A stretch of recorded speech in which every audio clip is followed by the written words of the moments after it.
Assalamualaikum warahmatullahi wabarakatuh. Apa kabar pemirsa Selebes TV? Senang rasanya saya Ade Febrian bisa kembali menjumpai Anda dalam program obrolan Karebosi. Pemirsa, kita ketahui untuk hari ini sudah mulai proses vaksinasi di Provinsi Sulawesi Selatan, terutama 3 daerah, yaitu daerah Kabupaten Maros, Kota Makassar, dan juga Kabupaten Goa. Dan saat ini kita juga akan membahas seputar pro dan kontra terkait dengan vaksin ini. Sekarang juga kita sudah bersama dengan Bapak Wakil Gubernur Provinsi Sulawesi Selatan, ada Bapak Andi Sudirman Sulaiman ST. Assalamualaikum warahmatullahi wabarakatuh, Pak Andi Sudirman. Waalaikumsalam warahmatullahi wabarakatuh. Apa kabar ini, Pak Wagub? Alhamdulillah baik-baik saja. Kemudian kita juga sudah terhubung bersama dengan Bapak Profesor Dr. Ridwan Amiruddin, ahli epidemiologi Unhas. Assalamualaikum warahmatullahi wabarakatuh, Prof. Waalaikumsalam warahmatullahi wabarakatuh. Sehat-sehat terus ya, Prof. Sehat, alhamdulillah. Iya, baik. Untuk membahas soal vaksin, mungkin saya pertama ke Pak Wagub dulu deh, karena hari ini Pak Wagub menggantikan Prof. Nurdin sebagai Gubernur Provinsi Sulawesi Selatan untuk divaksin pertama kali di Sulsel. Ini saya mau dengar pendapatnya, apa yang dirasakan untuk Pak Wagub sendiri pada saat divaksinasi nih, Pak Wagub. Ya, alhamdulillah hari ini sudah divaksin dan tentu ini adalah hari-hari yang kita tunggu-tunggu sebenarnya karena saat ini memang kita pandemi dan yang paling menjadi solusi adalah vaksin, dan alhamdulillah kita sudah vaksin. Tentu tadi sudah dilaksanakan vaksin dan alhamdulillah tadi proses screening bisa lolos dan mendapatkan yang pertama untuk vaksin. Yang dirasakan ya jarum suntiknya tidak terlalu besar, jadi lumayan tidak terasa. Ada terasa tapi tidak banyak ini. Kemudian setelah disuntik ada masa untuk observasi sekitar 30 menit, ditanya, kemudian yang terasa hanya di seputaran yang disuntik tadi agak pegal sedikit, itu pun kalau kita gerakkan. Jadi pada dasarnya tidak terasa sama sekali hal-hal yang terpikirkan. Justru yang terasa adalah sedikit saja pegal ketika kita harus menggerakkan tangan yang kemudian itu disuntik tadinya. Baik, Pak Wagub, ini saya mau tahu untuk proses pada saat vaksinasi ini kan menggantikan Pak Gubernur Prof. Nurdin ini. Kira-kira bisa dijelaskan sedikit proses tadi untuk vaksinasinya seperti apa ini? Proses screeningnya? Iya. Tadi kan ditanya, ada beberapa ditanya sebenarnya. Memang di dalam sana ada ditanya-tanyakan tentang apakah kita itu penderita daripada penyakit-penyakit kronis, seperti misalnya apakah kita adalah intinya penyakit-penyakit kronis. Kedua, apakah kita termasuk yang tidak pernah terkonfirmasi COVID. Itu tadi pertanyaan. Kemudian setelah itu pengambilan data untuk tekanan darah, pengambilan data untuk nama dan data, kemudian siap untuk divaksin. Itu aja sih. Oke. Baik, terima kasih Pak Wagub. Saya ke Prof. Ridwan dulu. Prof. Ridwan, ini kalau dilihat dari hasil vaksinasi memang ada efek-efek yang muncul gitu ya, Prof. Karena untuk vaksinasi sendiri ada syarat-syarat juga, ternyata ada yang boleh dan ada juga yang belum boleh untuk divaksin. Silakan Prof. Ridwan. Ya, jadi baik. Bismillahirrahmanirrahim. Assalamualaikum warahmatullahi wabarakatuh. Sedang bersama Pak Wagub, Pak Andi Sudirman di Selebes TV. Pemirsa Selebes TV, sore ini, siang ini kita akan membahas tentang vaksinasi yang telah dilaksanakan di Sulawesi Selatan. Perlu diketahui bahwa vaksin ini adalah sebuah materi dari virus COVID yang dilemahkan, ya, yang dimasukkan ke dalam tubuh untuk membentuk antibodi. Tentu materi benda asing yang dimasukkan ke dalam tubuh itu memaksa tubuh untuk memberikan respon. Jadi respon yang diberikan oleh tubuh kita terhadap semua materi benda asing yang masuk ke dalam tubuh itu bervariasi. Mulai dari pegal, demam, kemudian diare, sampai pada nyeri lino itu, dan itu yang terjadi juga pada 1.600 sampel yang diuji cobakan di Bandung. Jadi tidak ada gejala-gejala berat yang signifikan selama proses uji coba ini. Kita bisa melihat misalnya dengan angka kejadian pada yang divaksin COVID itu misalnya hanya sekitar 25 sampai 30-an begitu. Gejalanya pun termasuk gejala ringan dan tidak ada gejala berat yang signifikan. Gejala ringannya itu mulai dari pegal, lino, kemudian ada yang diare, kemudian mengapa diperlukan pembatasan ini untuk memberikan keamanan bahwa orang-orang yang terlibat di dalam vaksinasi ini adalah orang-orang yang sehat, ya, karena itu yang perlu di screening untuk menghindari adanya efek samping yang tidak diharapkan, yang berlebihan.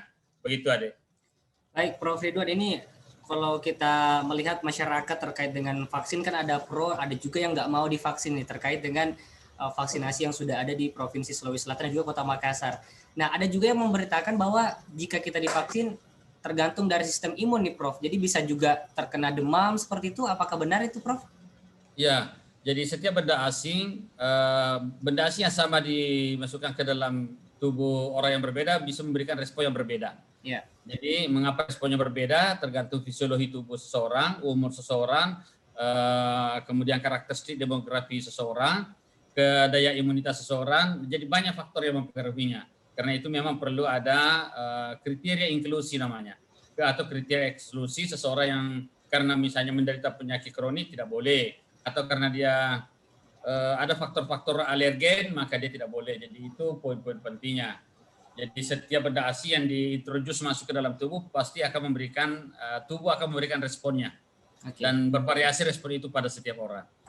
Baik, terima kasih Prof. Ridwan. Saya kembali ke Pak Wagub. Pak Wagub, ini setelah divaksin tadi ada hal yang dirasakan pasca observasi ini kan sudah beberapa jam berlalu, kira-kira nyeri-nyeri apa saja nih yang dirasakan oleh Pak Wagub, karena banyak juga masyarakat yang masih kurang percaya terhadap vaksin ini. Jadi mungkin Pak Wagub bisa memberikan sedikit contoh bahwa inilah yang saya rasakan pada saat sudah divaksin. Silakan.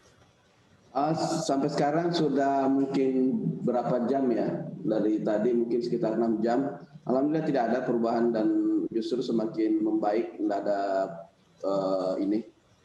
efek yang signifikan. Ngantuk juga orang rasakan, saya tidak terlalu ngantuk sebagaimana lebih daripada biasanya, biasa aja. Okay. Ada justru terasa yang lain. Baik Pak Wagub, ini kita terlepas dari soal vaksin, ini kan jumlah positif COVID-19 di Provinsi Sulawesi Selatan selalu masuk di angka 5 besar nasional. Kira-kira sampai saat ini apa sih yang dilakukan oleh pemerintah provinsi untuk menekan penyebaran COVID-19 ini, Pak Wagub? Jadi sebenarnya perlu dulu dipahami bersama bahwa saya pernah menyampaikan angka peningkatan signifikan di Sulawesi Selatan. Memang kita pernah menghadapi pilkada, tetapi kalau saya melihat bahwa ada juga beberapa wilayah yang tidak melakukan pilkada, justru memberikan kontribusi yang peningkatan yang besar, seperti Sinjai, angkanya selalu beberapa hari setelah pilkada itu justru tinggi. Dan saya melihat bahwa peningkatan ini cenderung kepada pancaroba. Jadi ketika imun turun, virus mudah masuk. Jadi mungkin sebenarnya keganasan virusnya sama aja waktu sebelumnya. Tapi karena imun masyarakat ini yang lagi drop ketika pancaroba terjadi, musim dingin juga masuk, dan dia pada level-level kedinginan tertentu, ya maka ini memudahkan untuk menyerang anak-anak, terutama orang-orang kita. Anak-anak kita bisa lihat juga, anak-anak itu pada musim-musim pancaroba sering kena sakit flu, karena imunnya lagi ketika ada perubahan drastis itu.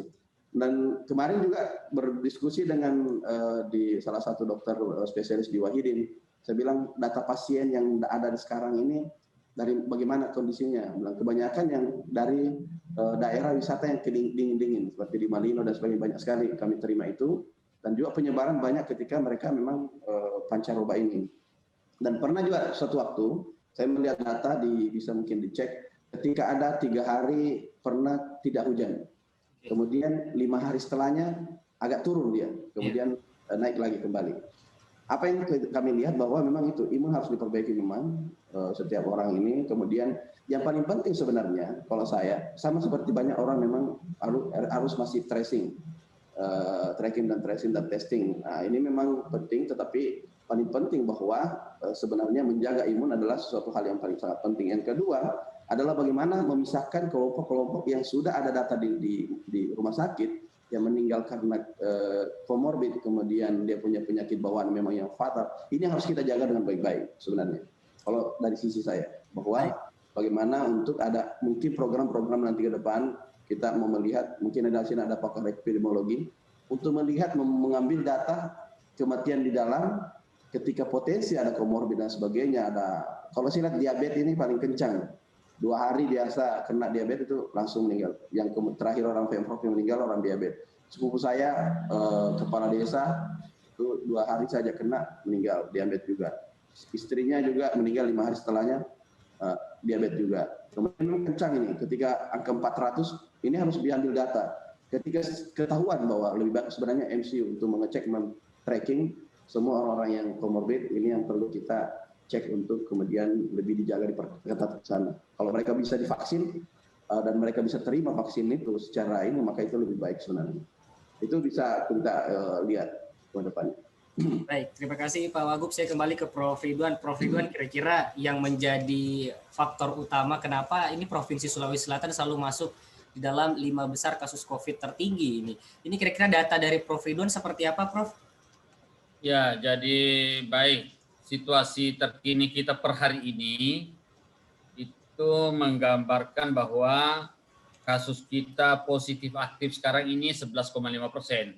Jumlah mutlaknya itu kurang lebih 4.400 kasus COVID terkonfirmasi di Sulawesi Selatan per hari ini. Angka ini cukup besar dengan positif rate-nya 18%. Jadi kalau kasusnya sedang naik daunnya ini ya sekarang. Pertambahan hari ini tuh 648. Ini angka yang tertinggi sampai sejak bulan Februari sampai sekarang. Angka ini tentu sangat mengkhawatirkan bagi kita karena itu perlu ada langkah-langkah strategis bersifat tekanan terhadap kurva. Nah, apa tekanan terhadap kurva? Tentu yang pertama adalah mengefektifkan kembali operasi justisi. Kemudian pembatasan pergerakan populasi, meningkatkan tracing, dan memang ini angka tracing ini kita yang lemah karena kita hanya mampu melakukan tracing 3 per jumlah kasus terkonfirmasi. Padahal standarnya WHO itu kurang lebih 25-30 orang setiap yang terkonfirmasi positif harus di tracing. Kemudian testing kita, kalau kita melihat testing kita per hari ini kurang lebih 3.500. Dengan kalau kita mengacu di standarnya WHO sih kita sudah 2 kali lipat dari standar WHO. WHO itu 1/1000 per minggu. Sekarang kita di posisi 2 per 1000. Hanya persoalannya kita tidak boleh lengah dengan situasi itu karena di masyarakat kita ini kan sekarang sudah terjadi transmisi lokal. Karena itu setiap daerah apakah pilkada tidak ada pilkada semua sudah memberikan kontribusi terhadap peningkatan kasus. Poin penting pengendaliannya terletak pada stay at home, work from home, mengurangi kerumunan, menjaga maskernya, disiplin, menjaga maskernya, tidak ada interaksi dengan orang lain untuk situasi ini. Karena 1 di antara 5 orang atau 3 di antara 10 orang sekarang adalah terkonfirmasi atau OTG begitu. Jadi kita bisa tertular dan tertularnya itu dari teman-teman dekat kita, dari keluarga kita, dari orang-orang yang kontak dengan kita langsung. Jadi ini perlu mendapatkan perhatian, terutama bagi pejabat-pejabat publik ini termasuk Pak Wagub ini, mesti lebih meningkatkan perlindungannya. Jadi salah satu upayanya dengan vaksin seperti itu, Bang Ade.